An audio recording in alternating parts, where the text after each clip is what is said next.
Four candidates, but only two spots available in the U.S. Senate. Senators David Perdue and Kelly Loeffler want to keep their seats in Congress, while two Democratic upstarts hope to shake up the balance of power.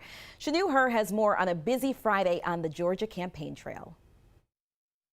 Republican voters in Georgia continue to support Senators David Perdue and Kelly Loeffler. The pair will continue campaigning for 7 more weeks until the runoff elections in January. Today in Forsyth County, voters packed this restaurant. Standing shoulder to shoulder in a restaurant, Republicans soaked in the messages from Senators David Perdue and Kelly Loeffler as they kick off another week of campaigning ahead of January's runoff election. Some voters unhappy with the results, still taking aim at the voting process. Well, I already voted for them. If they were counted properly, they would have won. But yeah, I'll be voting for them again. Florida Senator Rick Scott says he spoke to the White House before coming to Forsyth County to support Perdue and Loeffler. What the president wants to tell you, he loves Georgia.